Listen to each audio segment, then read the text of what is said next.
चुनाव को लेकर सियासी दलों की गतिविधियां काफी फास्ट हैं, तेज हैं।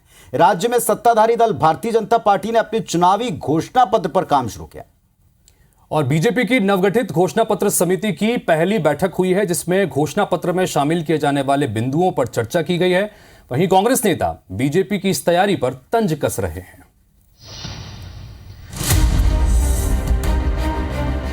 मध्य प्रदेश में बीजेपी का चुनावी घोषणा पत्र कैसा होगा, उसमें क्या बिंदु होंगे, इस पूरी रूपरेखा पर बीजेपी मुख्यालय में घोषणा पत्र समिति की बैठक में मंथन हुआ। जयंत मलैया की अध्यक्षता में हुई इस बैठक में समिति के ज्यादातर सदस्य शामिल हुए। जन आकांक्षाओं को मैनिफेस्टो में कैसे शामिल किया जाए, इसके लिए बूथ लेवल तक जाने की कोशिश है। सोशल मीडिया समेत कई माध्यमों से पार्टी लोगों तक पहुंच बना रही है। मैनिफेस्टो कमेटी ने कई प्रकार की चीजें, जन आकांक्षाओं को कैसे अपने मैनिफेस्टो के अंतर्गत शामिल करेंगे। भारतीय जनता पार्टी की मैनिफेस्टो की कमेटी ने कई प्रकार के बिंदुओं पर विचार किया है।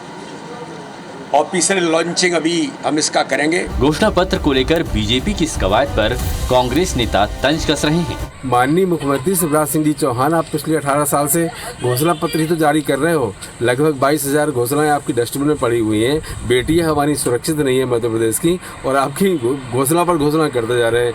माननीय प्रधानमंत्री महोदय को आप परेशान कर रहे हो, अमित शाह जी को परेशान कर रहे हो। ये कर्नाटक में गए तो वहाँ भी भाजपा का फाटक लगा कर आए, ये हिमाचल में गए वहाँ भी फाटक लगा कर आए। मध्य प्रदेश में भी तय कर लिया है लोगों ने, माननीय कमलनाथ जी की सरकार होगी।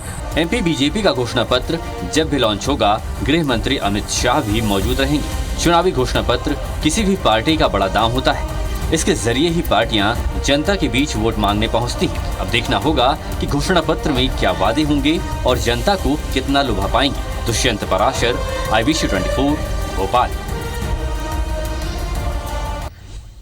तो पुनीत, जिस तरह से हमने इस रिपोर्ट में भी देखा, चुनावी घोषणा पत्र किसी भी पार्टी के चुनावी रणनीति का प्रतिबिंब है और यही वजह है कि कवायद इसके लिए हो रही है।